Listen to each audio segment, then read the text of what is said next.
Hello दोस्तों, welcome to तेजस शिक्षा। और अब हम लोग शुरू करने जा रहे हैं आपका जो 6वीं शताब्दी में धार्मिक आंदोलन हुए थे उनके बारे में शुरू करेंगे। और अभी तक आप लोगों ने सिकंदर का आक्रमण देखा था, उससे पहले मैंने वैदिक सभ्यता पढ़ाई थी, मगध साम्राज्य के बारे में बताया था, जो महाजनपद थे उनके बारे में बताया है। इस तरीके से आपके सारे कवर धीरे धीरे एक एक करके पूरे होते जा रहे हैं। और आज हम लोग शुरू करेंगे कि 6वीं शताब्दी में जो धार्मिक आंदोलन हुए, 6वीं शताब्दी के धार्मिक आंदोलन, ये हमारा आज का टॉपिक रहेगा।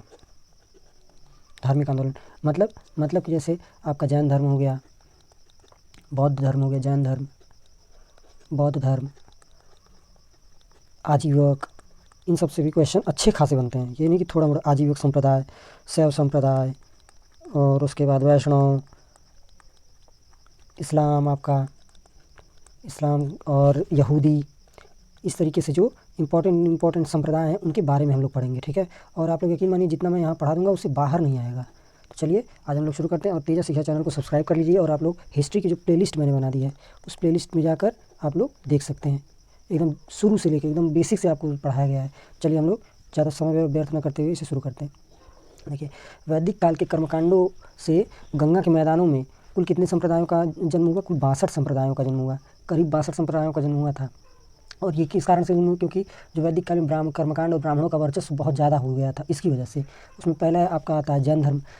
यहाँ पर देखिए, जैन धर्म में कुल 24 तीर्थंकर हुए, जिनमें जो 24 तीर्थंकर हुए उनके द्वारा स्थापित धर्म को लोग क्या कहते हैं? जैन धर्म कहते हैं। देखिए, ये आपका जैन धर्म हो गया। और इसी तरीके से रुइए, यहाँ पर मुझे रीडिंग मोड में करने दीजिए। हाँ, जैन धर्म। और जैन धर्म में कुल 24 तीर्थंकर हुए। जैन शब्द जो है वो संस्कृत के जिन शब्द से मिला है, जिसका अर्थ होता है इंद्रियों पर विजय प्राप्त करना। इंद्रियों पर विजय प्राप्त करना। जैन तीर्थंकरों को निर्ग्रंथ कहते हैं। निर्ग्रंथ मतलब बंधन रहित, अर्थात इनमें कोई बंधन नहीं है। ये कि सारे बंधनों से, समाज की सारी मोह माया से ये मुक्त हैं। बंधन रहित कहते थे। निर्ग्रंथ मतलब बंधन रहित होता है आपका। और जैन धर्म के प्रथम तीर्थंकर जो थे वो ऋषभदेव थे। इन्हें आदिनाथ के नाम से जाना जाता था। इनके पिता का नाम नाभिदेव था, ठीक है। और ऋषभदेव अयोध्या के राजा थे। ऋषभदेव का प्रतीक बैल है। और ऋषभदेव और अरिष्टनेमी, ये जैन धर्म के दो तीर्थंकर हैं। इनका उल्लेख कहाँ मिलता है आपको? यजुर्वेद में धर्म प्रवर्तकों में सबसे सर्वश्रेष्ठ कहा गया है, ठीक है। और उसके बाद आपका भागवत पुराण में ऋषभदेव को विष्णु का अवतार बताया गया है, ठीक है। ऋषभदेव को विष्णु का अवतार। चालुक्य नरेश भीम प्रथम के मंत्री विमल ने राजस्थान के माउंट आबू पर जैन मंदिर बनवाया था, जिसे दिलवाड़ा का जैन मंदिर कहते हैं। दिलवाड़ा का जैन मंदिर आप लोगों ने सुना होगा, बहुत ही फेमस है दिलवाड़ा का जैन मंदिर।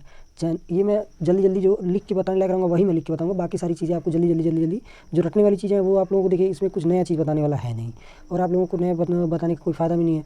और देखिए, तो चलिए हम लोग शुरू करते हैं। वही इतना पढ़ेंगे जितना एग्जाम में आने लायक है। जैन धर्म के द्वितीय तीर्थंकर कौन थे? अजितनाथ थे। इनके बारे में यजुर्वेद से हमें जानकारी मिलती है। और जैन धर्म के 23वें तीर्थंकर पार्श्वनाथ थे। 23वें तीर्थंकर आपके पार्श्वनाथ थे। जैन धर्म के 19वें तीर्थंकर मल्लीनाथ थे। इनको स्त्री माना जाता है और इनका प्रतीक चिन्ह कलश था। जैन धर्म के 21वें तीर्थंकर नेमिनाथ थे और इन्हें राजा जनक का पूर्वज माना जाता है। और जैन धर्म के 22वें तीर्थंकर अरिष्टनेमी थे। यह महाभारत काल में थे। इनका प्रतीक चिन्ह शंख है। पार्श्वनाथ का संबंध काशी से, या काशी के राजा अश्वसेन के पुत्र थे। और पार्श्वनाथ की माता का नाम क्या था? वामा था। इनकी माता का नाम वामा था और पत्नी का नाम प्रभावती था पार्श्वनाथ की। पार्श्वनाथ पहले तीर्थंकर थे, जैन धर्म के पहले तीर्थंकर थे। आप लोग ध्यान रखिएगा। पहले तीर्थंकर जैन धर्म के पार्श्वनाथ थे। इस बात को आप लोग नोट करके रखिएगा। और जिन तीर्थंकरों के बारे में बताया गया है उन्हीं तीर्थंकर के बारे में आप लोगों को जानने की जरूरत है। 24 के 24 जानने की ज़रूरत ही नहीं है, ठीक है। चलिए, और इन्होंने महिलाओं की प्रवेश, जो पार्श्वनाथ थे इन्होंने महिलाओं की प्रवेश जैन धर्म में करवाई। और पार्श्वनाथ को पुरुषार्थ दैनियम कहा गया है। इन्होंने 30 वर्ष की आयु में ग्रह त्याग दिया था तथा 84 दिनों की तपस्या कर समेत पर्वत पर ज्ञान की प्राप्ति करी थी। पार्श्वनाथ ने कर्मकांडों की आलोचना की, ठीक है। और 4 आर्यव्रतों का प्रतिपादन किया। सत्य मतलब कभी झूठ न बोलना, सत्य हमेशा सत्य बोलते रहना। और अहिंसा, कभी भी अहिंसा मत करना, कि किसी के साथ भी हिंसा न की जाए, उसे अहिंसा कहा जाता है। गांधी जी की बहुत फेमस हथियार था ये अहिंसा। अस्तेय मतलब चोरी न करना, आप लोग इतने देखते होंगे। और वैसे भी देख लीजिए जो एक्चुअल जीवन है उसमें भी ये काफ़ी थी, का नाम है सत्य मतलब झूठ न बोलना, कभी झूठ न बोलना।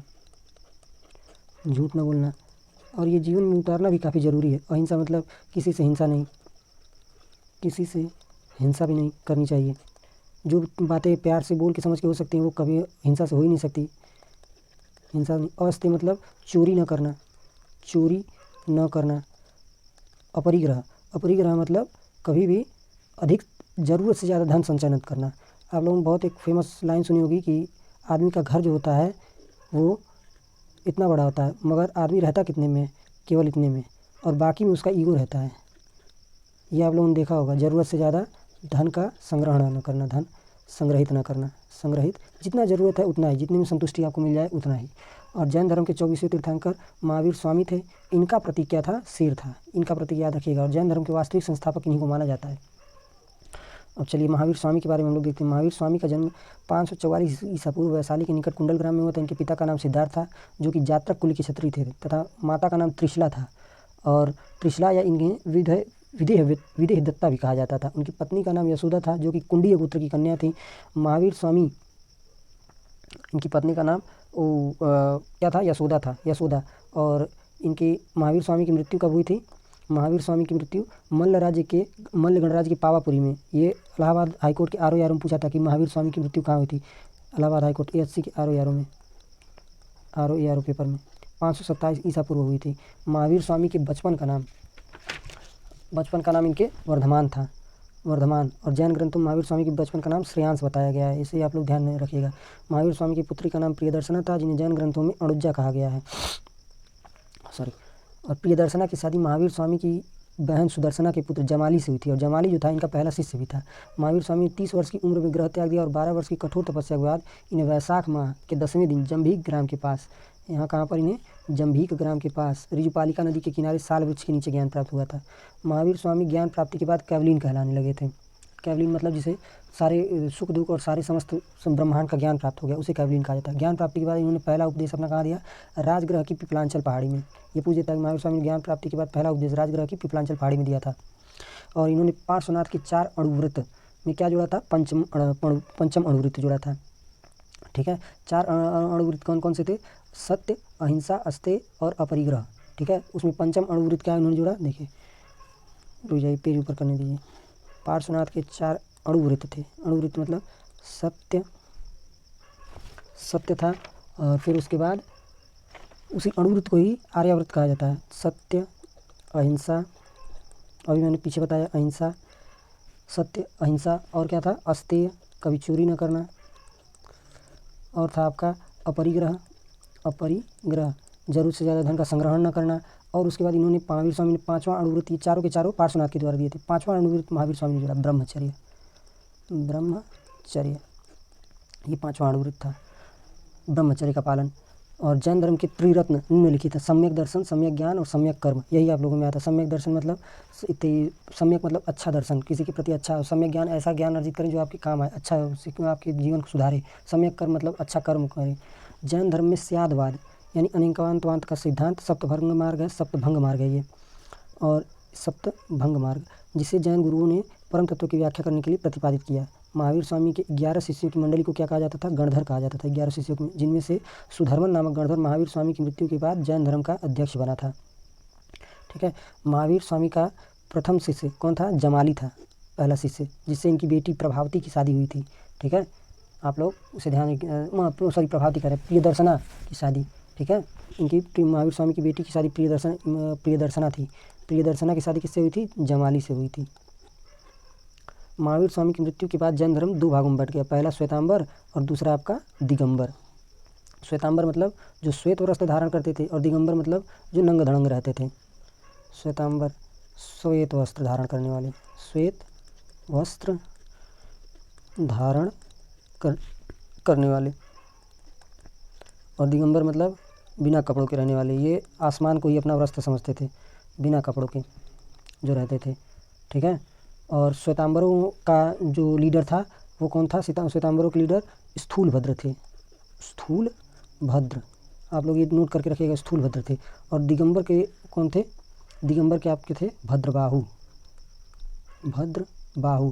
अभी आप लोगों को आगे पता भी चलेगा कि दोनों अलग अलग क्यों बटे। असल में एक्चुअल में क्या हुआ था कि चंद्रगुप्त मौर्य के शासन में मगध में भयंकर अकाल पड़ा, तब जो अनुयायी वहीं रहे उसका नेतृत्व स्थूलभद्र ने किया। जो सफ़ेद कपड़ा पहन के वहीं के वहीं अकाल पड़ने के बाद मगध में ही रुक गए, उनका नेतृत्व किसने किया था? स्थूलभद्र ने किया था। और जो मगध छोड़कर दक्षिण भारत की चले गए, चलो अब यहाँ कुछ नहीं रखा, वो भद्रबाहु के शिष्य हो गए। और इसी तरीके से जैन धर्म 2 भागों में बढ़ गया, श्वेतांबर और दूसरा दिगंबर। ठीक है, यही मेन कारण था। और श्वेतांबर साधुओं को यति, आचार्य और साधु कहा जाता था, जबकि दिगंबर साधुओं को झुल्लुक, इल्लक और निग्रंथ, झुल्लक, इल्लक और निर्ग्रंथ। और श्वेतांबर साधु सफ़ेद उनको वस्त्र धारण करते थे, उनको यति, आचार्य या साधु कहते थे। ठीक है, श्वेतांबर मल्लीनाथ को स्त्री मानते हैं, ये भी एक बहुत बड़ा डिफरेंस है। और दिगंबर उनको पुरुष मानते हैं, जो बगैर कपड़ों वाले हैं उनको पुरुष मानते हैं, और जो कपड़े पहनते हैं सफ़ेद कपड़ा उनको मल्लीनाथ, उनको स्त्री मानते हैं। ठीक है, और उसके बाद महावीर स्वामी की शिक्षाओं को संकलित करने के लिए 2 जैन समितियाँ हुई।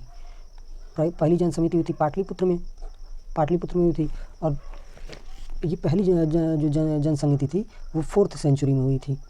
ये भी आप लोग याद रखिएगा, 4वीं शताब्दी में। 4th, अरे यार पेन बदलने दीजिए।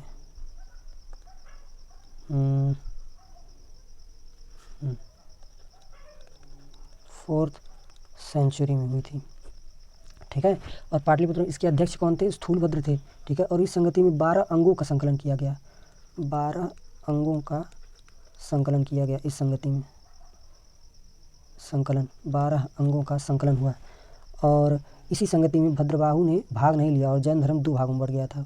स्थूलभद्र इसके अध्यक्ष बन गए, भद्रबाहु कहे हमको बुलाया नहीं, हम आएंगे नहीं, बस ख़त्म बवाल वहीं पे। और गिरनार जो था वो श्वेतांबरों का, गिरनार की पहाड़ियाँ, वो श्वेतांबरों का धार्मिक केंद्र बन गया था। द्वितीय जनसंगति कब हुई थी? 513 ईसा पूर्व में, 513 ईसा पूर्व में। और द्वितीय जो संगति हुई थी उसमें गुजरात के वल्लभी में हुई थी। ठीक है, और इस संगति के अध्यक्ष कौन थे? देवरादि क्षमा श्रवण या देवर्घी क्षमा श्रवण भी इनको कहा जाता है। इस संगति में जैन धर्म के 12 अंगों का तो संकलन हुआ किया, 12 अंग और 12 उपांग और 10 प्रकीर्ण कहा जाता है उसको, प्रकीर्ण। और 6 छेद सूत्र और उसके बाद 4 मूल सूत्रों का संकलन किया गया था। 4 मूल सूत्रों का संकलन किया गया, मूल सूत्रों का संकलन हुआ था। ठीक है, और जैन धर्म जो है वो पुनर्जन्म में विश्वास करते थे और कर्म के सिद्धांत में विश्वास किया जाता था। तथा गिरनार जो है वो श्वेतांबर समुदाय का धार्मिक केंद्र था। ये तो मैंने आपको बता दिया, इससे बाहर आपका कुछ भी एक्स्ट्रा आएगा नहीं। ठीक है, जब बहुत ज़्यादा उनके यही पूछता है कि पार्श्वनाथ का संबंध कहाँ से था, तो काशी से था। ठीक है, 22वें तीर्थंकर कौन थे? अरिष्टनेमी थे। 23वें तीर्थंकर कौन थे? ऋषभदेव थे। 24वें कौन है? महावीर स्वामी हैं। ठीक है, और और कौन आपका 19वें तीर्थंकर मल्लीनाथ थे, इनको स्त्री माना जाता था, इनका प्रतीक चिन्ह कलश था। ठीक है, और जो 22वें तीर्थंकर थे वो अरिष्टनेमी थे, ये महाभारत काल के थे, इनका प्रतीक चिन्ह शंख था। और ज़्यादा आप लोगों से पूछने कि पार्श्वनाथ का प्रतीक चिन्ह कौन सा था, तो सांप था। ठीक है, तो यही आप लोगों से पूछेगा। और जैन धर्म के अंतिम तीर्थंकर या 24वें तीर्थंकर महावीर स्वामी थे। इससे बाहर आप लोगों का कुछ नहीं पूछेगा। ठीक है, यही। और पहले तीर्थंकर कौन थे? पहले तीर्थंकर ऋषभदेव थे। यही आपको, इससे ज़्यादा बाहर आप लोगों का आता नहीं। बहुत पूछ लेगा तो ऋषभदेव के पिता का नाम पूछ देगा, नाभिदेव, बस यही थी आता। इससे बाहर आप लोगों का कुछ नहीं है और इससे बाहर आप लोगों को पढ़ने की भी ज़रूरत नहीं। चलिए अब हम लोग बौद्ध धर्म की तरफ चलते हैं। बहुत हो गया, इससे ज़्यादा। चलिए बौद्ध धर्म के बारे में अब हम लोग पढ़ना शुरू करते हैं। भगवान बुद्ध का जो जन्म है वो 563 ईसा पूर्व लुम्बिनी नेपाल में हुआ था। उनके बचपन का नाम सिद्धार्थ था। इन्हें बौद्ध ग्रंथों में गौतम भी कहा गया। और गौतम बुद्ध के पिता का नाम शुद्धोदन था, जो कि शाक्य कुल के क्षत्रिय थे। गौतम बुद्ध की माता का नाम महामाया था, जो कि रामग्राम आपका गोरखपुर में पड़ता है। हमारे यहाँ रामगढ़ ताल उसको कहा जाता है। अब इसे रामगढ़ ताल कहा जाता है, रामगढ़ ताल। ऐसा माना जाता है कि जो रामग्राम था वो उसी में समाहित हो गया है। रामग्राम की कोलीय वंश की कन्या थी, जिनकी मृत्यु गौतम बुद्ध के जन्म के 7वें दिन ही हो गई थी। असल में एक्चुअली क्या हुआ था कि जब ये गौतम बुद्ध अपने माता के गर्भ में आए, तो उसी टाइम इनकी माता नैहर जाने के लिए, मतलब अपने मम्मी के यहाँ, अपनी पापा के यहाँ जाने के लिए निकली। और रास्ते में ही इनको पेट में दर्द होना शुरू हुआ और रास्ते में ही इनको अपना बच्चा जन्म देना पड़ा, यानी महात्मा बुद्ध को जन्म देना पड़ा। और जब बुद्ध का जन्म हुआ तो उस टाइम थोड़ा चिकित्सा वगैरह की प्रॉब्लम थी और उसी में ज़्यादा ब्लड लॉस हुआ और इनकी मृत्यु हो गई। और जब इनकी मृत्यु हो गई तो इनकी जो मौसी थी प्रजापति गौतमी, इन्होंने इनका पालन पोषण किया। ये उत्तर भारत में क्या पूरे इंडिया में थी, क्या नाम, यही ज़्यादा चलता था कि बड़ी बहन है उसका बेटा थी का नाम हो गया, उम्र बुरा गई, तो अब चलो अब थी उसका बेटा संभालने के लिए तो अपना तुम्हारा काम मर्जी, तुम्हारा का नहीं मर्जी, उससे कोई मतलब नहीं है। चलो अब थी का नाम एक रेडीमेड बच्चा मिल गया, उसको संभालो। बाकी थी का नाम तुम्हारा अपना खुशी या अपना थी गया तेल लेने, उससे किसी को कोई फ़र्क नहीं पड़ता था। गौतम बुद्ध का जो जन्म है वो साल वृक्ष के नीचे तथा ज्ञान की प्राप्ति भी साल वृक्ष के नीचे ही हुई थी। ठीक है, ये बात आप लोग ध्यान रखिए, एग्जाम में पूछ देता है साल वृक्ष के नीचे, कंफ्यूज करने के लिए बरगद दे देगा, बरगद नहीं साल वृक्ष है। और कौंडिल्य ब्राह्मण कालदेव ने भविष्यवाणी की थी गौतम बुद्ध या तो चक्रवर्ती राजा या महाज्ञानी पुरुष होंगे। सिद्धार्थ का विवाह जो था वो यशोधरा से 16 वर्ष की उम्र में हुआ था तथा यशोधरा को गोपा, निम्बा व भद्रकक्षा भी कहा जाता था। इनको यशोधरा क्या कहा जाता था, गोपा भी कहा जाता था, निम्बा भी कहा जाता था, भद्रकक्षा भी कहा जाता था। यशोधरा शाक्य कुल की कन्या थी, ये शाक्य कुल की कन्या थी। ठीक है, और इनकी माता किस कुल की कन्या थी, ये इनकी माता थी रामग्राम के कुलीय वंश की, और इनके पिता शाक्य कुल के क्षत्रिय थे, सुदोधन। सिद्धार्थ व यशोधरा के पुत्र का क्या नाम था, बहुत ही कॉमन नाम तो सुना ही होगा, राहुल। राहुल इनके बेटे का नाम था राहुल। ठीक है, और सिद्धार्थ को किन ऋषियों ने विचलित किया, ये भी एग्जाम में पूछ देता है कि सिद्धार्थ को किन, आप लोगों ने बहुत फेमस कहानी सुनी होगी। सिद्धार्थ एक बार जा रहे थे अपना टहलने वहलने के लिए, तो इनके साथ जो था वो कौन था, चन्ना नाम का एक वो घोड़ा हाँकने वाला था, इनका रथकार था चन्ना, उसके साथ घूमने के लिए जा रहे थे। तो अचानक से देखा कि एक वृद्ध व्यक्ति है जो एकदम बूढ़ा बूढ़ा हो गया है। तो उसने देखा कि ये, उन्होंने चन्ना से पूछा कि दुखी क्यों है, तो उन्होंने कहा कि ये बूढ़ा है। फिर उन्होंने बीमार व्यक्ति कुछ दूर आगे गए, फिर वहाँ बीमार व्यक्ति दिखा, तो उन्होंने पूछा कि ये बीमार क्यों है, तो वो कहे कि थी इंसान है और इथी का नाम इसका शरीर अब इसको इथी जवाब दे रहा है, इसलिए ये बीमार है। फिर मृत व्यक्ति दिखा, तो उन्होंने पूछा ये कौन है, तो उन्होंने कहा ये मर चुका है, अब इससे किसी किस्म का कोई डर नहीं है। फिर अंतिम में जाके प्रसन्न मुद्रा में इनको साधु मिला, तो उन्होंने पूछा ये कौन इंसान है जिसको कोई दुखी नहीं है, तो उन्होंने कहा ये साधु है, ये सभी सांसारिक मोह माया से ऊपर उठ चुका है। वहीं से इनका हृदय परिवर्तन हो गया। ठीक है, ऐसा हृदय परिवर्तन ऐसा लगता है जैसे किसी को हार्ट अटैक आया है। हृदय परिवर्तन हो गया और वहीं से ये अपना निकल लिए, अपना सारा कुछ सामान वामान दे हो के चले गए वो जंगल में अपना तपस्या वपस्या करने। इनके रथकार का नाम था, सारथी का नाम इनके चन्ना था, याद रखिएगा आप लोग एग्जाम में पूछ देता है, सारथी इनका चन्ना था। ठीक है, और इनके घोड़े का नाम जो था, घोड़ा जो उस टाइम घोड़ा था, उस घोड़े का नाम था कंथक, ये भी एग्जाम में पूछा हुआ है। ठीक है, आप लोग यूपी के एग्ज़ाम को उठाकर देख लीजिए, यूपी के एग्ज़ाम का अक्सर। और गौतम बुद्ध ने अनुमा नदी के तट पर वस्त्र त्याग कर चन्ना को वापस भेजा था। कौन सी नदी थी, अनुमा नदी के तट पर वस्त्र त्यागा था, कहा था कि लेकर जाओ और पापा को दे दो, पापा हमारे आसपास बहुत ठिकाना में अप्सराएँ खड़ी कर रहते हैं, मगर तभी हम वही करेंगे जो हमारा मन करेगा। ठीक है, और उसके बाद अपना सारथी चला गया चन्ना, गया कहा कि तो गए अब बुद्ध बन गए, अब वो अपना शादी बुद्ध बन उनके लौटेंगे, कहें कि अब लौटेंगे ही नहीं। और उसके बाद चलिए हम लोग आगे देखते हैं। जो गौतम बुद्ध थे 29 वर्ष की आयु में गौतम बुद्ध ने गृह त्याग कर दिया था, जिसे बौद्ध धर्म में महाभिनिष्क्रमण कहते हैं। गौतम बुद्ध का सारथी चन्ना था। गौतम बुद्ध के घोड़े का नाम कंथक था, जिसे गौतम बुद्ध ने अनुमा नदी के तट पर वस्त्र त्याग कर चन्ना के साथ वापस भेज दिया। गौतम बुद्ध उसके बाद बिंबिसार की राजधानी राजगीर गए और फिर राजगीर से वैशाली गए। ठीक है, वैशाली में वे सांख्य दर्शन के प्रतिपादक अलार कलाम से मिले और वैशाली से गौतम बुद्ध 5 सन्यासियों के साथ साधना हेतु उरुवेला चले गए। 5 सन्यासी कौन कौन से थे, 5 सन्यासियों का नाम था कौंडिल्य। 5 सन्यासी जो थे उनका क्या नाम था, कौंडिल्य। कौंडिल्य, फिर आपके थे अज, अज के बाद थे आपके अस्सजी, अस्सजी, और आपके थे वप्पा। ये 5 सन्यासियों का नाम है, वप्पा और भद्दी। ये 5 सन्यासी इनके साथ वहाँ गए तो देखे, तो फिर उसके बाद इनके साथ हो लिए, चलो जब तुम भी साधना कर रहे हो हम भी साधना कर रहे हैं तो चलिए अब हो जाए साधना। और वैशाली में किससे मिले थे, अलार कलाम से मिले थे, आप लोग ध्यान रखिएगा। और यहीं पर उरुवेला में वैशाली की राजकुमारी सुजाता के साथ दी गई खीर खाने से 5 सन्यासी नाराज़ हो जाते हैं। असल में होता क्या है, 5 सन्यासी तो टीका नाम अपना बैठे रहते हैं, उनमें ई जो थे इतनी ज़्यादा हैंडसम थे, तनी भाई राजकुमार थे, राजा के घर में पालन पोषण हुआ था और नई नई उम्र थी, तो जो सुजाता थी उनका दिल आ गया, वो कहने लगी कि आप हमसे शादी कर लीजिए। तो उन्होंने कहा कि नहीं हम शादी नहीं करेंगे। फिर बड़ा मनोबल करने पर खीर खाने के लिए रेडी हो गए। इनको लगा कि भाई अब इतनी तो औरत के हाथ से खीर खा लिए, तब इस इति का नाम सन्यासी बनने लायक नहीं है। और वहीं से ये 5 सन्यासी इनका साथ छोड़ देते हैं उरुवेला में ही। और 5 सन्यासी नाराज होकर बुद्ध का साथ छोड़कर कहाँ चले जाते हैं, ऋषिपट्टनम चले जाते हैं, सारनाथ। और उरुवेला में गौतम बुद्ध गया विहार, उरुवेला से गौतम बुद्ध गया चले गए, गया आपका। और जहाँ 8 दिनों की तपस्या के बाद वैशाख पूर्णिमा के दिन उनको पीपल वृक्ष के नीचे निरंजना नदी के तट पर ज्ञान की प्राप्ति हुई थी, निरंजना नदी के तट पर, जिससे गौतम बुद्ध को शाक्य मुनि कहा गया। उनको कहाँ, गौतम महावीर स्वामी को ऋजुपालिका नदी के तट पर ज्ञान की प्राप्ति हुई थी और गौतम बुद्ध को निरंजना नदी के तट पर ज्ञान की प्राप्ति हुई थी। और महावीर स्वामी को ज्ञान प्राप्ति के बाद कैवलिन कहा गया था और महात्मा बुद्ध को ज्ञान प्राप्ति के बाद शाक्य मुनि कहा गया था। ध्यान रखिएगा, बहुत ही कन्फ्यूजन करने वाला चीज़ है ये। और ज्ञान प्राप्ति की घटना को निर्माण कहा गया कि अब उनको निर्माण प्राप्त हो गया और ज्ञान प्राप्ति के बाद उनके 2 शिष्य बने, पहला तपस्सु और दूसरा आपका मल्लिक। तपस्सु और मल्लिक पहले 2 शिष्य थे, ठीक है।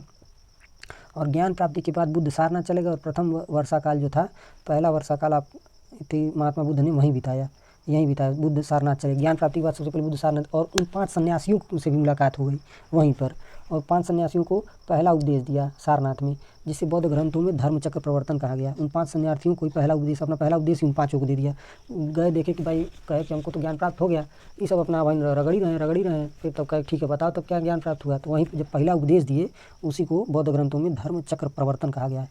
और सारनाथ के बाद बुद्ध कहाँ चले गए? बनारस चले गए, जहाँ यश नामक वैश्य के यहाँ ठहरे थे। और बुद्ध बनारस से फिर राजगिर चले गए, जहाँ बिंबिसार ने उनके सम्मान में वेणुवन विहार दान में दिया।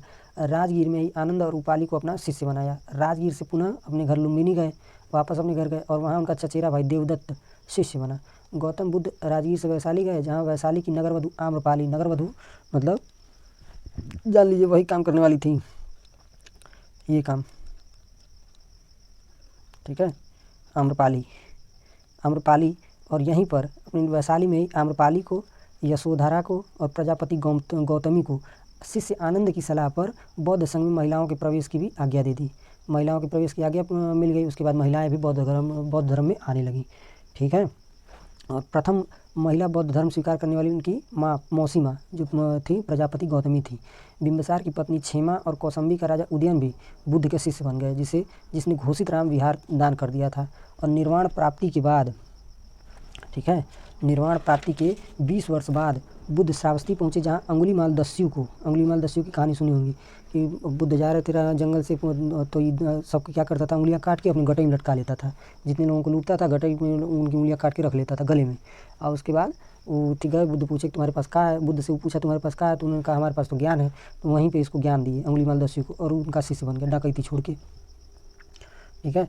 और बुद्ध ने अपना सर्वाधिक समय कहाँ बिताया था? कौशल राज्य के श्रावस्ती में बिताया था।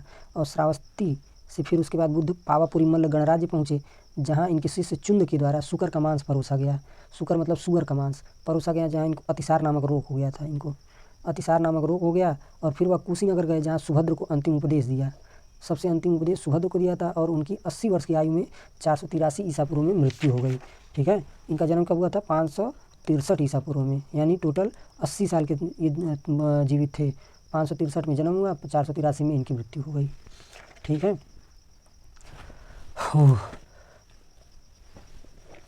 और उसके बाद आपका बौद्ध ग्रंथों में इनकी मृत्यु को क्या कहा गया? महापरिनिर्वाण कहा गया, ठीक है, महापरिनिर्वाण कहा गया। अब चलिए मुझे पेज ऐड करने दीजिए और मैं आपको बाकी आगे की चीज़ें लिख कर बताऊँगा, ठीक है। हाँ, और इस चैनल को सब्सक्राइब कर लीजिएगा प्लीज़ आप लोग, ताकि मुझे भी पता चले कि हाँ मैं जो कर रहा हूँ उसका मुझे कुछ फल मिल रहा है, ठीक है। प्लीज़ आप लोग सब्सक्राइब कर लीजिए। और कोई भी कमेंट हो या कुछ भी आपको सजेशन देना हो तो आप मुझे कमेंट सेक्शन में बता सकते हैं, और वीडियो को लाइक करना मत भूलिएगा। चलिए आगे हम लोग शुरू करते हैं आपका। तो देखिए बुद्ध, ये तो था बुद्ध का मोटी मोटा जो चीज़ था वो। अब बाकी आपका जो और अन्य इम्पोर्टेंट चीज़ है जहाँ से क्वेश्चन बन सकते हैं, बुद्ध ने 4 आर्य सत्य दिए। 4 आर्य सत्य, अरे यार 4 आर्य सत्य दिए। 4 आर्य सत्य कौन से थे? पहला है आपका दुख है, संसार में दुख है। तो दूसरा उस दुख का कारण भी है, आखिर में संसार में दुख है तो दुख का कारण है, दुख का कारण है। और जब दुख का कारण है तो उसका निदान भी है। ये उनके 4 आर्य सत्य हैं। दुख का निदान भी है, ऐसा है नहीं कि निदान नहीं हो सकता दुख। और दुख का निदान है तो दुख के निदान करने के उपाय भी हैं।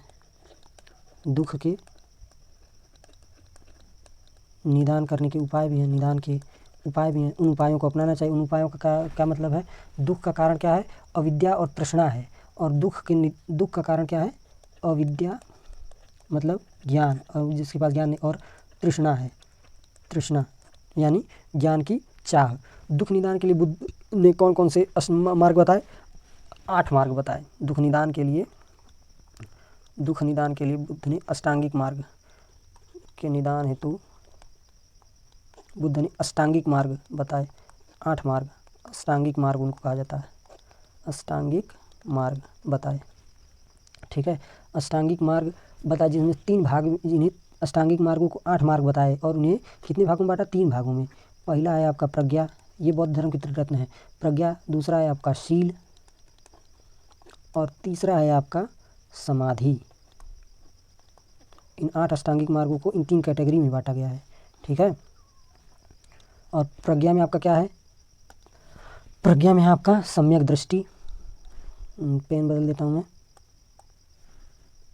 प्रज्ञा में आपका सम्यक दृष्टि, सम्यक संकल्प,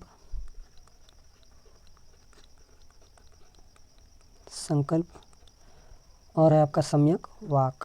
सम्यक वाक यानी कि अच्छी दृष्टि रखिए, किसी को बुरी नज़र से मत देखिए। सम्यक संकल्प रखिए, दृष्टि मतलब पॉजिटिविटी रखिए। कुल मिलाकर सम्यक दृष्टि, सम्यक संकल्प रखिए, अच्छा संकल्प लीजिए कि हाँ मैं ये कर दूंगा या मैं इस चीज़ को अपने अंदर सुधारूंगा। ठीक है, और सम्यक वाक, भाषा बोली से अपना थोड़ा अपने एक साथ साथ अपने माता पिता का भी परिचय दीजिए, उनके संस्कारों का भी परिचय दीजिए कि कैसे उन्होंने संस्कार दिए हैं। उसके बाद है आपका प्रज्ञा में है आपका प्रज्ञा तो हो गया। शील में आपका क्या है? सम्यक कर्म है, सम्यक कर्म है आपका। ठीक है, शील में सम्यक आजीव है, सम्यक आजीव। और फिर आपका शील में क्या है? सम्यक व्यायाम, सम्यक व्यायाम। फिर समाधि में आपका क्या आता है? समाधि में आपका आता है सम्यक स्मृति और सम्यक समाधि। सम्यक स्मृति यानी अपने ख्यालों में मत खोए रहिए, थोड़ा दीन दुनिया का भी ध्यान रखिए। सम्यक समाधि। हो गए ना आपके 8 अष्टांगिक मार्ग? 1 2 3 4 5 6 7 8 हो तो गए।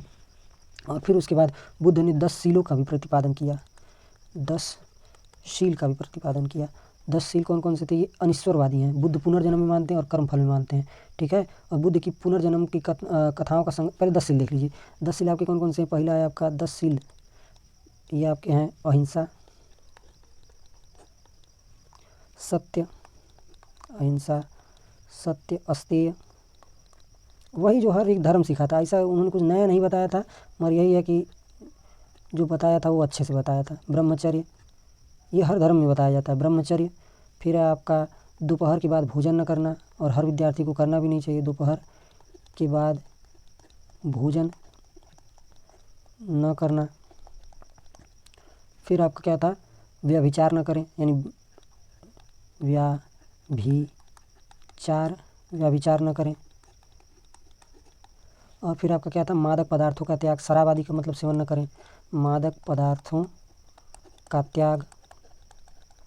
और फिर आपका है आरामदायक शैया का त्याग, आरामदायक शैया का त्याग कर दें। आरामदायक शैया का त्याग हो गया। फिर आभूषणों का भी त्याग कर दें, आभूषण भी पहनने की ज़रूरत नहीं है, आभूषण का त्याग।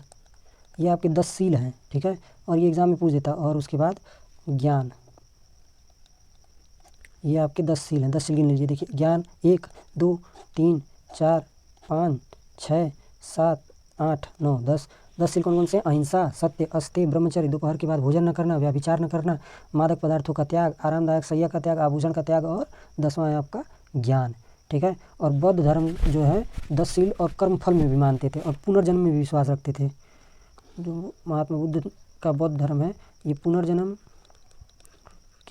होता है, पुनर्जन्म व कर्मफल, यानी पुनर्जन्म और कर्मफल। जैसे आपका पिछले जन्म में कर्म रहेगा उसी तरीके से आपको इस जन्म में फल मिलेंगे, या इस जन्म में जो कर्म रहेगा वो इसी जन्म में उसी तरीके से फल मिलेंगे।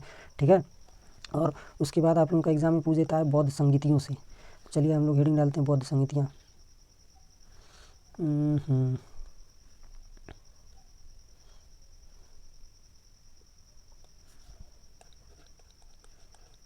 बौद्ध संगीति, ये बहुत ही मोस्ट इम्पॉर्टेंट है और आप लोग ध्यान से देखिएगा। देखिए पहली जो बौद्ध संगीति थी आपकी, फर्स्ट वाली पहली बौद्ध संगीति कब हुई थी? बौद्ध संगीति ये आपकी हुई थी राजगृह में। राजगृह किसके समय? उस समय कौन शासक था? अजातशत्रु के समय हुई थी। ठीक है, और इसका अध्यक्ष कौन था? महाकश्यप ये मिटाने दीजिए, महाकश्यप, ठीक है। और ये कब हुई थी? बुद्ध की मृत्यु के जस्ट तुरंत बाद 483 ईसा पूर्व में बुद्ध की जैसे मृत्यु हुई तैसे पहली बौद्ध संगीति हुई थी, राजगृह में हुई थी। उस समय थी शासक था मगध का अजातशत्रु और अध्यक्ष को किसे नियुक्त किया गया था? महाकश्यप को, ठीक है। अब उसके बाद हम लोग देखते हैं दूसरी सेकंड बौद्ध संगीति। सेकंड बौद्ध संगीति कहाँ हुई थी? वैशाली में हुई थी, वैशाली में। और उस समय मगध का राजा कौन था? कालाशोक, कालाशोक ने करवाई थी आयोजन, ठीक है। और अध्यक्ष किसे बनाया गया था? सब्बकामी को, सब्बकामी को। और द्वितीय बौद्ध संगीति का आयोजन कब हुआ था? इसके ठीक 100 साल बाद 483 में पहली हुई थी और 383 ईसा पूर्व में दूसरी हुई थी, ठीक है। कमेंट सेक्शन में आप लोग बताएं कि जैन धर्म की जो संगीतियाँ हुई थी, 2 संगीतियाँ, वो कब कब और कहाँ कहाँ हुई थी, डिटेल्स में बताइए। और फिर आपकी है पहली हो गई, दूसरी हो गई, अब आप लोगों की आती है थर्ड बौद्ध संगीति। थर्ड बौद्ध संगीति ये कहाँ हुई थी? थर्ड बौद्ध संगीति आपकी हुई थी पाटलिपुत्र में, पाटलिपुत्र में। पहली आपकी हुई थी राजगिरी में, दूसरी हुई थी वैशाली में, तीसरी हुई थी पाटलिपुत्र में। और पाटलिपुत्र में किसने आयोजित कराई थी? अशोक ने। और उसमें अध्यक्ष कौन बना था? मोंगलीपुत्र तिस्य। मोंगली जंगल जंगल बात चली है, पता चला है, चड्डी पहन के फूल खिलाए, फूल खिलाए। मोंगलीपुत्र तिस्य, मिटाने दीजिए इसे, मोंगलीपुत्र तिस्य, ठीक है। और कब हुई थी ये? 247 ईसा पूर्व में, अशोक के शासनकाल में। फिर आपकी है चौथी बौद्ध संगीति, फोर्थ बौद्ध संगीति। 4 बौद्ध संगीतियाँ बहुत ही इंपॉर्टेंट है। इनसे अक्सर आप लोगों को बौद्ध धर्म में या तो महात्मा बुद्ध से रिलेटेड कुछ पूछ देगा या तो इन संगीतियों से रिलेटेड कुछ पूछता है। चौथी बौद्ध संगीति कहाँ हुई थी? कुंडलवन, कश्मीर में, कुंडलवन कश्मीर, ठीक है। और ये किसने करवाई थी? कनिष्क के समय हुई थी। कनिष्क के बारे में भी हम लोग पढ़ेंगे, कुषाण वंश का राजा था कनिष्क। और इसमें अध्यक्ष कौन था? इसमें अध्यक्ष थे वसुमित्र, वसुमित्र अध्यक्ष थे। और अश्वघोष जो थे, वसुमित्र अध्यक्ष थे, अध्यक्ष। और अश्वघोष जो थे वो उपाध्यक्ष थे, अश्वघोष जो थे वो उपाध्यक्ष थे, उपाध्यक्ष। और बौद्ध धर्म में 2 प्रकार के अनुयायी थे। चलिए अब यहाँ से हम लोग आगे बढ़ते हैं। किस तरीके के अनुयायी थे? पहले थे भिक्षु या भिक्षुणी। पहले आपके थे भिक्षु या इन्हें भिक्षुणी, पुरुष होते थे तो भिक्षु, महिला होती थी तो भिक्षुणी, ठीक है। और ये कौन लोग होते थे? ये लोग वो लोग होते थे जो लोग घर त्याग कर देते थे, जो घर त्याग देते थे। और दूसरे आप लोगों के कौन से थे? उपासक। उपासक कौन से लोग थे? उपासक वे लोग थे जो गृहस्थ जीवन के साथ ही, मतलब घर नहीं त्यागना भाई, मगर बौद्ध धर्म अपनाना, गृहस्थ जीवन में रहते हुए, ठीक है, अपना बौद्ध धर्म की उपासना करते थे। पहली बौद्ध संगीति जो हुई थी वो कहाँ हुई थी? राजगृह की सप्तपर्णी गुफा में हुई थी 483 ईसा पूर्व में। पहली बुद्ध संगीति में ही सुत्त पिटक और विनय पिटक की रचना की गई। पहली बौद्ध, पेन पतला करने दीजिए, बौद्ध संगीति में सुत्त पिटक,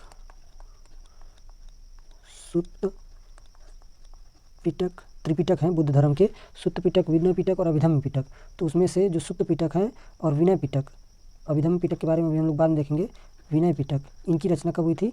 प्रथम बौद्ध संगीति में हुई थी। सुत्त पिटक में क्या है? सुत्त पिटक में आपके बुद्ध के उपदेश हैं, ठीक है। और विनय पिटक में क्या है? विनय पिटक में बौद्ध संघ के नियम और कायदे जो भिक्षुओं के लिए बनाए जाते थे वो लिए हैं। नियम और कायदे किसमें दिए हैं? विनय पिटक में। विनय के साथ आपको रहना किसी भी संगति में, तो वो नियम कानून आपको विनय पिटक में मिलेंगे। और सुत्त पिटक में बुद्ध के जो थे उपदेश शामिल थे।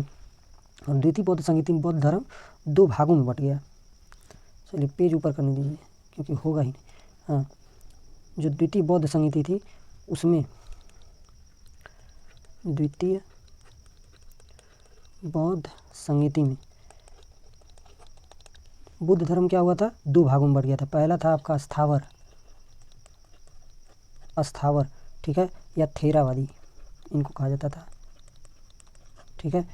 ये अस्थावर या थेरावादी बौद्ध धर्म 2 भागों में जो स्थावर थे ये परिवर्तन के विरुद्ध थे और इनका नेता कौन था? महाकच्चायन था। स्थावरों का नेता कौन था? महाकच्चायन था। ठीक है, इनका केंद्र कहाँ था? इनका केंद्र उज्जैन था। ठीक है, तृतीय बौद्ध संगीति में क्या हुआ? तृतीय बौद्ध संगीति में अशोकाराम विहार जो था, स्थावर को ही हम लोग क्या कहते हैं? हीनयान। ठीक है, स्थावर और थेरावादी, अरे नहीं यार, सॉरी गलत हो गया। तृतीय बौद्ध संगीति में 2 संप्रदायों में टूटा। ठीक है, स्थावर और दूसरा क्या था आपका? थेरावादी था। सॉरी चलिए मैं अभी आपको इसके बाद में उठी। फिर आप लोग देखिए तृतीय बौद्ध संगीति देख लीजिए।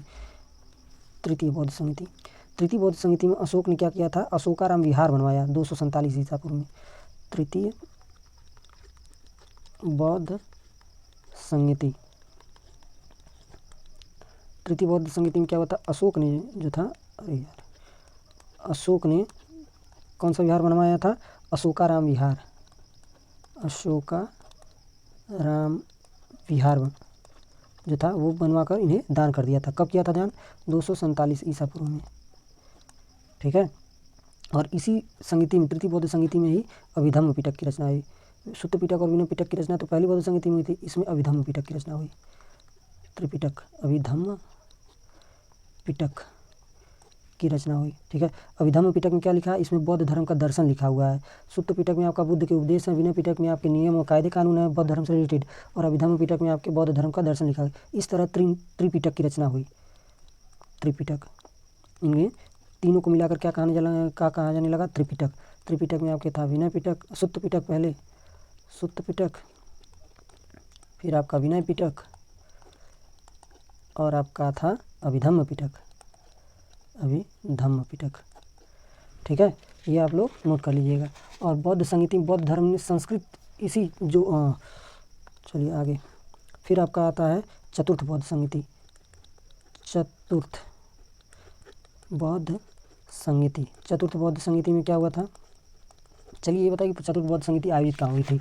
चतुर्थ बौद्ध संगीति थी वो कुंडलवन कश्मीर में आयोजित हुई थी। ठीक है, चतुर्थ बौद्ध संगीति में बौद्ध धर्म ने संस्कृत भाषा को अपना लिया और प्राकृत और पाली को छोड़कर, और यहीं से इनका इसीलिए पतन भी शुरू हो गया। क्योंकि बुद्ध धर्म में मेनली किस लिए बना था? जो ब्राह्मणों का वर्चस्व था, ब्राह्मण संस्कृत में किसी को इति का नाम बात नहीं करने देते थे। संस्कृत जो सुन लेता था, वेद सुन लेता था, उसके कान में इति का नाम लोहा गरमा के डाल देते थे। तो इसीलिए इति का नाम बौद्ध धर्म का प्रचार प्रसार बढ़ा। इसलिए कि थी भाई आओ हिंदू धर्म में नहीं अपना रहे हैं तो आइए बौद्ध धर्म में आ जाइए। ठीक है, तो उसी तरीके से चतुर्थ बौद्ध संगीति में बौद्ध धर्म जो था वो क्या करता है? संस्कृत भाषा को अपना लेता है। संस्कृत भाषा को अपना लेता है और क्या करता है? प्राकृत और पाली को छोड़ देता है।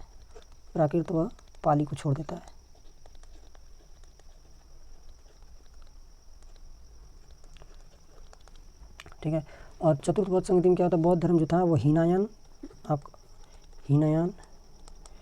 व महायान में बट गया था। चतुर्थ बौद्ध संगीति में हीनयान और महायान। ठीक है, हीनयान बुद्ध को महापुरुष और मूर्ति पूजा के बुद्ध को महापुरुष मानते थे हीनयान, और मूर्ति पूजा के विरोधी थे। और महायान जो थे वो बुद्ध को देवता और उनकी मूर्ति बनाकर पूजा करते थे। महायान जो थे वो मांसाहारी थे, आपका मूर्ति पूजा करते थे, बुद्ध को देवता मानते थे, और हीनयान केवल एक महान पुरुष मानते थे और मूर्ति पूजा नहीं करते थे। और उसके बाद जो महायान थे वो मांसाहारी थे, हीनयान जो थे वो शाकाहारी थे। भारत में जो कौन सा धर्म था? हीनयान धर्म था। ठीक है, परंतु चीन, तिब्बत, जापान और कोरिया में कौन सा था? महायान आपका था। ठीक है, हीनयान आपका भारत में था, महायान आपका वहाँ पे था। आप लोग नोट करिए, भारत, श्रीलंका, बर्मा, थाईलैंड में आपका हीनयान था। हीनयान तीर्थ यात्रा नहीं करते थे, परंतु महायान तीर्थ यात्रा करते थे। हीनयान प्राकृत व पाली भाषा में उपासना करते थे, परंतु महायान संस्कृत में उपासना करते थे। ये मैं लिखवा नहीं रहा हूँ, आप लोग अपना नोट कर लीजिए वीडियो पॉज करके। ठीक है, इसमें लिखवाने वाली कोई बात ही नहीं है। त्रिपिटक किस भाषा में लिखे गए हैं? ये लिखवाने वाली बात है। त्रिपिटक आपका पाली भाषा में लिखे गए हैं, पाली भाषा में। ठीक है, बौद्ध धर्म में महिलाओं के आने से अब इसके बाद धीरे धीरे चतुर्थ बौद्ध संगति हो गई। अब इसके बाद इनका हम पतन देख लेते हैं। बौद्ध धर्म में क्या हुआ? महिलाएं आने लगी। जब महिलाएं आने लगी तो इधर साधु बन के अपना तपस्या कर रहे हैं। तपस्या करते तब तक इनके अंदर का साधु वो हो गया, जाग उठा। अब वो भी अपना उधर किनारे बैठ के तपस्या करें, दोनों का नैन लड़ा, और उसके बाद तमाम बुराइयाँ पनपने लगी, और जिससे व्रजयान संप्रदाय का उत्पन्न हुआ। ठीक है, थेरावादी और व्रजयान इस तरीके से 2 अलग अलग बन गए। और बौद्ध धर्म महिलाओं के आने बुराइयाँपन पे जिससे व्रजायन संप्रदाय का उदय हुआ। और जातक कथाएँ किस भाषा में लिखी गई हैं? जातक कथाएँ आपका पाली भाषा में लिखी गई हैं। त्रिपिटक आपकी पाली भाषा में, जातक कथाएँ भी आपकी पाली भाषा में, यानी बौद्ध धर्म ग्रंथ जो है पाली भाषा में लिखे गए हैं। ठीक है। बुद्ध चरित्र की रचना किसने की थी? अश्वघोष ने की थी। और अन्य रिलेटेड चीज़ें हैं ये। बुद्ध चरित्र की रचना अश्वघोष ने करी थी, अश्वघोष ने करी थी। ठीक है। और किस भाषा में करी थी? संस्कृत में करी थी, संस्कृत में।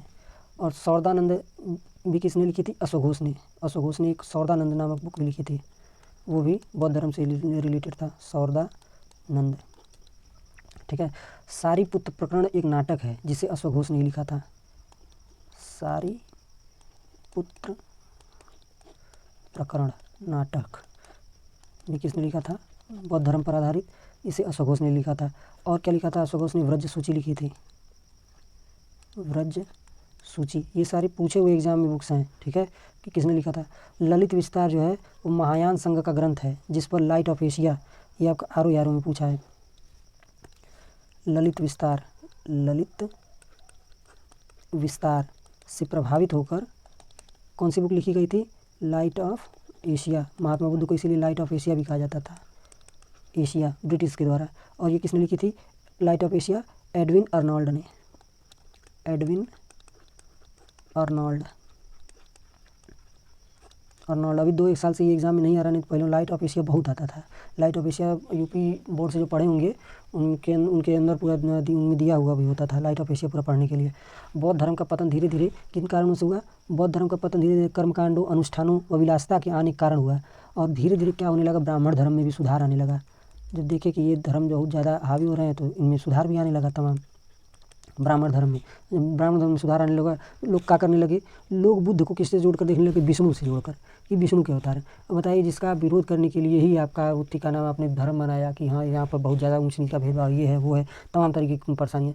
अब उसी धर्म के एक अवतार से आपको जोड़ के देखा जाने लगे तो क्या हुआ? तो वही बात हुई, तो हम काहे दूसरे के पास जाएँ, तो हम इसी धर्म में न रहें। इसी तरीके से धीरे धीरे इनका पतन होने लगा। ठीक है। और यहाँ से हम लोगों का ये पूरा खत्म होता है। अब हम लोग किस तरफ बढ़ते हैं? आप लोगों का आजीवक संप्रदाय। आइए हम लोग देख लेते हैं। आजीवक संप्रदाय एकदम छोटा सा है, बहुत बड़ा भी नहीं है। देखिए, आजीवक संप्रदाय क्या करते थे? ये भारतीय जमीन पर विकसित हुआ था और पहला नास्तिकवादी या भौतिकवादी था ये संप्रदाय। पहला बौद्ध धर्म और जैन धर्म से पहले का ही धर्म है। ठीक है, आप लोग ये मत समझिए कि नया बौद्ध धर्म और जैन धर्म से बहुत पहले का है। और भारतीय दर्शन और इतिहास के अध्येताओं के अनुसार आजीवक संप्रदाय की स्थापना किसने की थी? मक्खली गोसाल ने करी थी। गोशालक भी इनको कहा जाता था। ऐसा माना जाता है कि मक्खली गोसाल अपना वो थी बौद्ध धर्म के पहले थे, जैन धर्म के अनुयायी थे।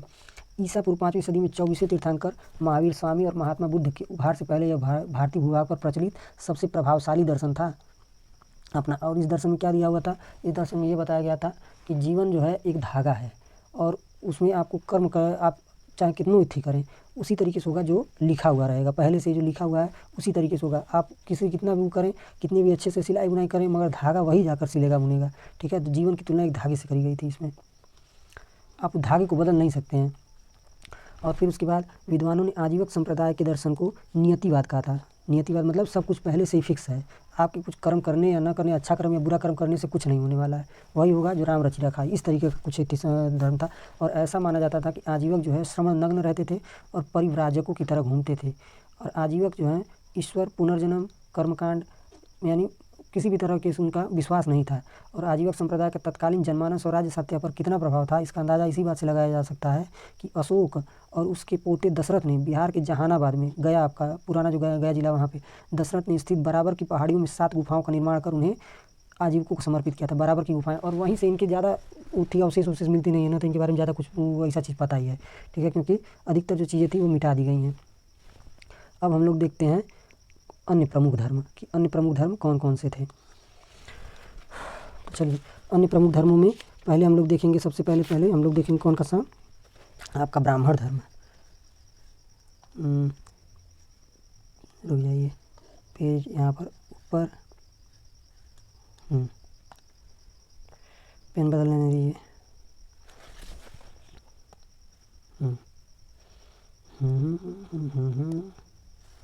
अन्य प्रमुख धर्म।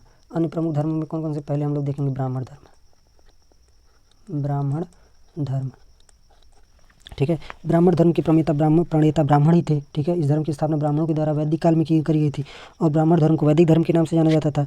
ब्राह्मण धर्म की सबसे बड़ी विशेषता यज्ञ संबंधी कर्मकांड थे। ये लोग कर्मकांडों में विश्वास रखते थे। ब्राह्मण धर्म के अनुयायी पुष्यमित्र शुंग ने ब्राह्मण धर्म के प्रचार प्रसार और उसकी सहायता के लिए बौद्धों को दंडित भी किया था।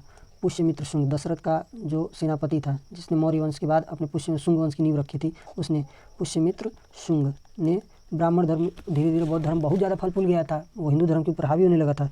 तो उस टाइम जो था वो ब्राह्मण धर्म का एक नेता हुआ, जो दशरथ मतलब मौर्य का अंतिम शासक, उसका सेनापति था, ठीक है। उसने बौद्धों को दंडित भी किया था। और ब्राह्मण धर्म के सबसे समर्थ आचार्य जिन्होंने बौद्ध धर्म को ब्राह्मण धर्म में समाहित किया, शंकराचार्य थे। शंकराचार्य जो थे उन्होंने ब्राह्मण धर्म को बौद्ध धर्म, इन्होंने ही बुद्ध को किससे जोड़ कर देखा था कि जब ये नहीं सुधरने वाले हैं तो अपना इनको विष्णु से जोड़ देते हैं, शंकराचार्य ने, ठीक है। और मान्यता अनुसार याज्ञिक अनुष्ठान और जिसमें यज्ञ की अग्नि और देवता को प्रमुख माना जाता था, इनमें आहुतियाँ डालकर देवताओं को प्रसन्न करने के लिए याचक को अपेक्षित वर देते थे। वही जो आप लोगों का आज भी यही धर्म है, ठीक है। ब्राह्मण धर्म के अंतर्गत प्रार्थना को महत्व देते हुए संन्यास व तपश्चर्या को जीवन श्रेष्ठ माना गया, ठीक है। और क्योंकि इसमें सत्य को प्रत्यक्ष रूप से अनुभव किया जाता था। और शंकराचार्य आप लोगों का, शंकराचार्य के बारे में चलिए हम लोग आगे देख लेंगे, जो दर्शन जब हम लोग पढ़ेंगे उसमें, ठीक है। फिर उसके बाद आपका आता है दूसरा, कौन सा है दूसरा धर्म, है आपका वैष्णव धर्म। ब्राह्मण धर्म हो गया, अब आपका वैष्णव धर्म। वैष्णव धर्म के विषय में प्रारंभिक जानकारी उपनिषदों से मिलती है। इसकी जानकारी हमें उपनिषदों से मिलती है, उपनिषदों से जानकारी मिलती है। और वैष्णव धर्म के प्रवर्तक कौन थे? इस धर्म के प्रवर्तक थे कन्हैया जी, यानी कि कृष्ण भगवान, ठीक है। और कृष्ण वर्षीण कबीले से संबंधित थे। कृष्ण का निवास स्थान मथुरा था। सर्वप्रथम छांदोग्य उपनिषद में देवकी पुत्र व अंगिरस के शिष्य के रूप में कृष्ण का वर्णन मिलता है। इनके देवकी पुत्र, देवकी नंदन तो इनको कहा ही जाता था छांदोग्य उपनिषद में, देवकी पुत्र। और किसके, इनके गुरु का क्या नाम था? गुरु इनके थे अंगिरस के शिष्य के रूप में छांदोग्य उपनिषद में इनका प्रमाण मिलता है। छांदोग्य उपनिषद, इन्होंने वैष्णव धर्म स्थापित किया था, ठीक है। और कृष्ण के समर्थक को कृष्ण को भागवत कहते थे, ठीक है। कृष्ण द्वारा स्थापित धर्म को भागवत धर्म भी कहा गया है, यानी वैष्णव धर्म को ही भागवत धर्म कहा जाता है। भागवत धर्म का नाम वैष्णव धर्म में परिवर्तित हो गया। महाभारत काल में कृष्ण का उल्लेख विष्णु के रूप में भी किया गया है। ब्राह्मण इतने होशियार थे, जो भी इत्ती का नाम नया धर्म बनाता था और तनी सा फेमस हो जाता था, उसको तुरंत इत्ती विष्णु के अवतार से या किसी अवतार से जोड़कर तुरंत अपने धर्म में मिला देते थे। और नारायण का उल्लेख सर्वप्रथम शतपथ ब्राह्मण में मिलता है। मत्स्य पुराण में विष्णु के 10 अवतारों का उल्लेख है। 10 अवतार कौन कौन से थे इनके, चलिए ये भी हम लोग देख लेते हैं, कई बार एग्जाम में पूछ देता है, ठीक है। 10 अवतार थे इनके। मत्स्य थे, पहला आपका मत्स्य अवतार था। फिर आपका कुर्मु था, हालांकि मैंने इसे पहले बताया हुआ है। कुरु अवतार था कछुए की तरह। फिर आपका वराह अवतार हुआ, वराह। फिर नरसिंह अवतार हुआ था। विष्णु के 10 अवतार हैं ये, नरसिंह अवतार। फिर वामन अवतार, फिर परशुराम अवतार, फिर आपका राम अवतार, राम के रूप में जन्म लिया था। फिर आपका बलराम के रूप में जन्म लिया था, बलराम के रूप में। फिर बुद्ध। और अब आपके 10वें अवतार किनका होगा? कल्कि का। बहुत सुनते होंगे कल्कि धाम, कल्कि धाम, कल्कि कली का जन्म हुआ, कली का। अब तो वेब सीरीज बनने लगी है पूरा इस पर। कृष्ण का प्रारंभिक नाम क्या था? वासुदेव था। और वासुदेव की उपासना करने वाले को वासुदेवक कहा जाता था, ठीक है। और अवतारवाद का सर्वप्रथम उल्लेख भगवत गीता में ही मिलता है। सबसे पहले अवतारवाद का उल्लेख इसी धर्म में मिलता है। अवतारवाद का उल्लेख इसी धर्म में मिलता है, बाकी किसी धर्म में पहले अवतारवाद का उल्लेख नहीं मिलता है, ठीक है। और इस वैष्णव धर्म जो था वो गुप्त काल में चरमोत्कर्ष पर था। और दक्षिण भारत में वैष्णव धर्म का प्रचार वेंगी के पूर्व चालुक्य व राष्ट्रकूटों के समय में हुआ था। फिर आपका आता है तीसरा आपका शैव धर्म।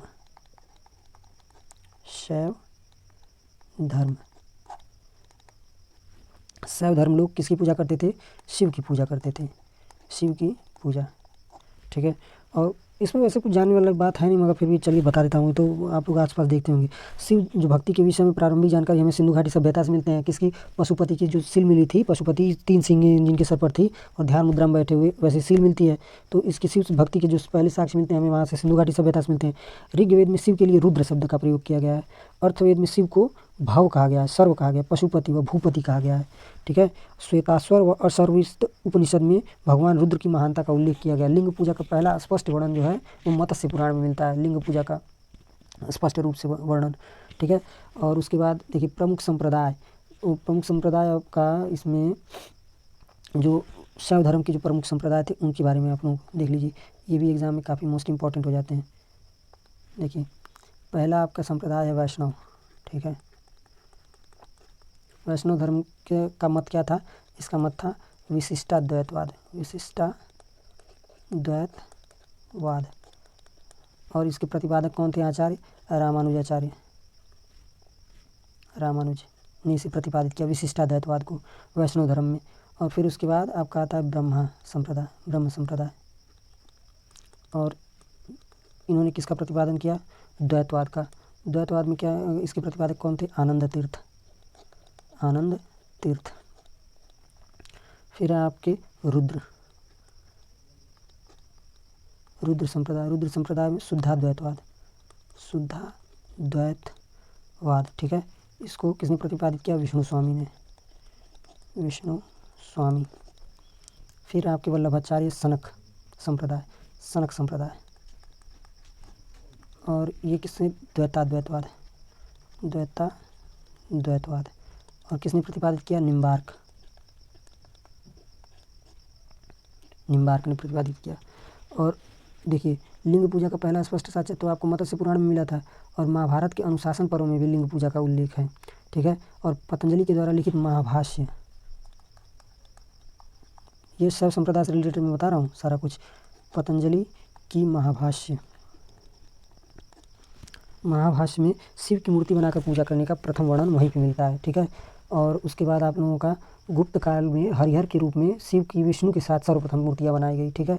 और कुमार गुप्त प्रथम के समय में करमदंडा व खोह में शिवलिंग की स्थापना हुई तथा भुगरा व नचना कुठार में शिव व पार्वती के मंदिरों का निर्माण हुआ, ठीक है। और खजुराहो का कंदारिया महादेव का मंदिर किसने निर्माण कराया था? चंदेलों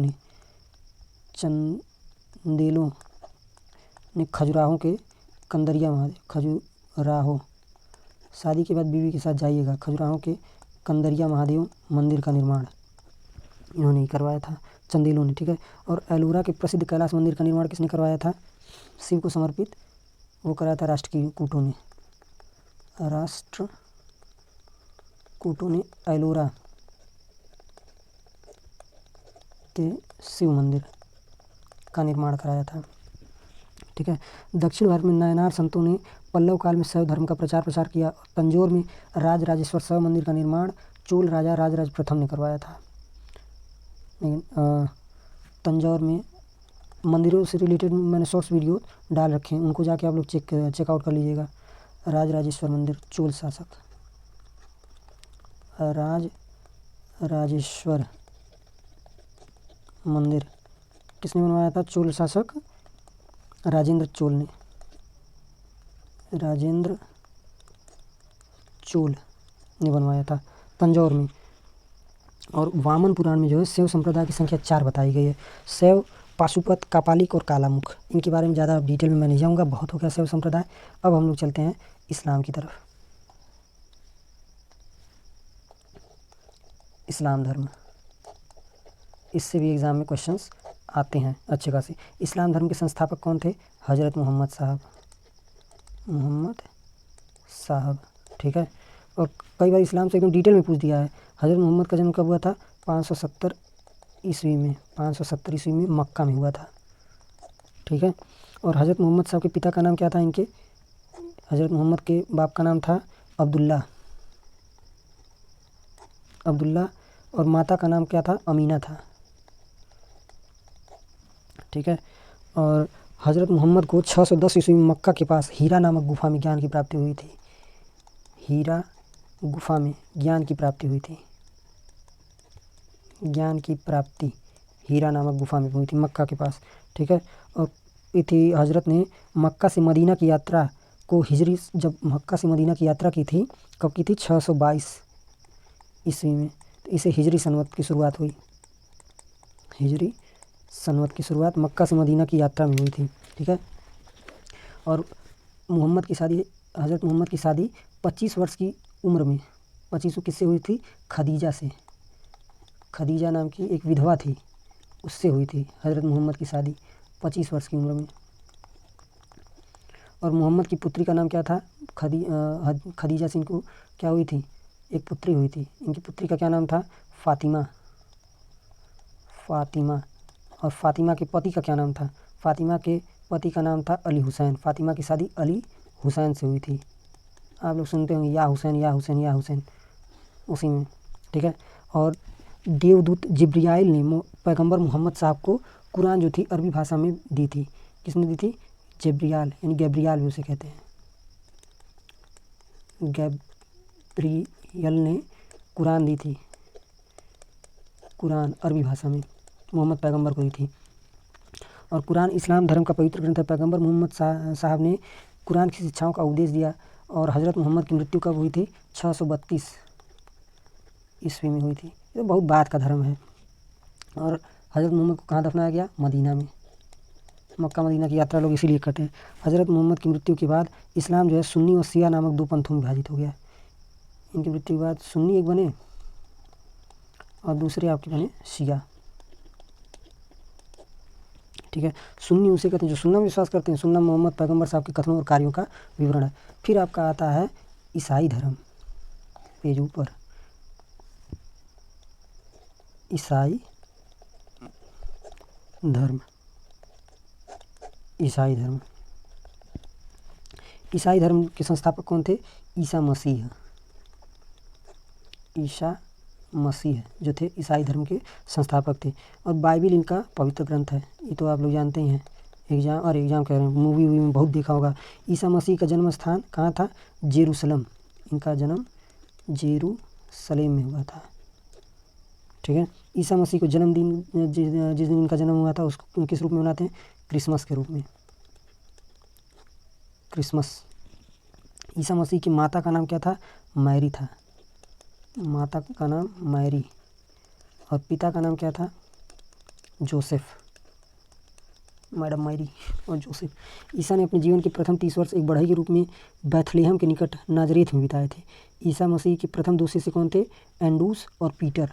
इनके पहला शिष्य था एंडूस और दूसरा कौन था? पीटर।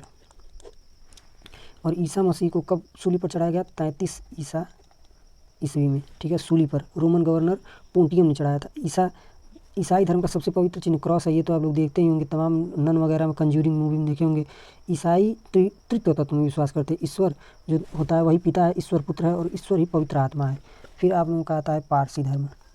इससे ज़्यादा आप लोगों को ईसा मसीह के बारे में जानने की ज़रूरत नहीं है, नहीं तो मालूम चले कि इतने क्या नाम है बजरंग दल वाले हमारे घर पर लाठी ले पहुँच जाएँ। पारसी धर्म, पारसी धर्म टाटा और गोदरेज को जानते हैं ना। टाटा और गोदरेज काफ़ी बड़ी कंपनियां हैं। इनके जो मालिक हैं वो पारसी हैं। ये ईरान से आए थे। पारसी धर्म के पैगंबर कौन थे? जरूथुस्त्र थे। संस्थापक, इनके संस्थापक। कई लोग जो इंदिरा गांधी के पति हैं उनको, फिरोज गांधी, उनको मुस्लिम मानते हैं, मगर वो मुस्लिम नहीं थे, वो पारसी थे। जरथुस्त्र ईरान से ही आए थे, ईरानी, ठीक है। और इन शिक्षाओं का संकलन किस ग्रंथ में? जिंद अवस्था ग्रंथ में। जिंद अवस्था में पारसी धर्म के जो संगीत थी शिक्षा का संकलन किया गया। और ये पारसियों का धार्मिक ग्रंथ है। इनकी मूल शिक्षा का सूत्र है सद्विचार। और पारसी किसकी पूजा करते हैं? अग्नि की, फायर टेम्पल, अग्नि पूजक होते हैं ये, ठीक है। और इनके अनुयायी एक ईश्वर अहूर को मानते हैं। अग्नि और ईश्वर इनके कौन है? अहूर, ठीक है। अब आप लोगों का आता है यहूदी धर्म। यहूदी धर्म, इस्लाम धर्म और आपका ईसाई धर्म, ये अब्राहम रिलीजन कहे जाते हैं क्योंकि ये अब्राहमिक रिलीजन है। यहूदी धर्म, ये तीनों एक ही धर्म है, ठीक है। थोड़ा इन सब में अंतर है। प्राचीन समय में यहूदी धर्म हिब्रू कबीले का था, ठीक है, जो प्राचीन मेसोपोटामिया, वर्तमान में इराक व सीरिया में निवास करती थी। यहूदी धर्म जो आपका आज का नेतन्याहू इजराइल के जानते हैं ना, इजराइल के लोग इस धर्म को फॉलो करते हैं, ठीक है। यहूदी धर्म का उद्गम जो कहाँ हुआ था? पैलेस्टाइन प्रदेश, यानी पैलेस्टाइन मतलब जो आपका आज का फिलिस्तीन है, वहाँ पे हुआ था। हिब्रू लोग यहोवा को अपना ईश्वर, यहोवा, यहूदी धर्म से ही आपका पहले ईसाई धर्म निकला, फिर मुस्लिम धर्म निकला। यहोवा को अपना ईश्वर मानते हैं, ईश्वर को, यहोवा को। और अब्राहम को, वही अब्राहम जाके उनमें इब्राहिम हो जाते हैं मुस्लिमों में। आदि पितामह मानते हैं, ठीक है। यह धर्म एक ईश्वरवादी विचारधारा पर आधारित है। इस धर्म को मानने वालों में मूसा को मुख्य पैगंबर के रूप में स्वीकृति प्रदान की गई। मुख्य पैगंबर कौन थे? मूसा थे, ठीक है। और इस तरीके से आपका 6वीं शताब्दी के जो धार्मिक संप्रदाय थे जिनके बारे में आप लोगों को जानने की ज़रूरत थी उनके बारे में बता दिया गया। और इससे बाहर आप लोगों को एक भी कहीं से भी एग्ज़ाम में, कोई भी एग्ज़ाम में नहीं आएगा। और आप लोग इस चैनल को सब्सक्राइब कर लीजिएगा। और कुछ भी कमेंट हो या कोई भी सुझाव हो या कहीं पर भी आप लोगों को लगे कि गलत बताया गया या गलत पढ़ाया गया तो मुझे प्लीज़ इन्फॉर्म कीजिएगा, ठीक है। Thank you. और प्लीज़ सब्सक्राइब कर लीजिए और अपने दोस्तों के साथ शेयर भी कीजिए। आप लोग जानते नहीं बहुत बढ़िया कंटेंट आपको हम दे रहे हैं। चलिए, धन्यवाद।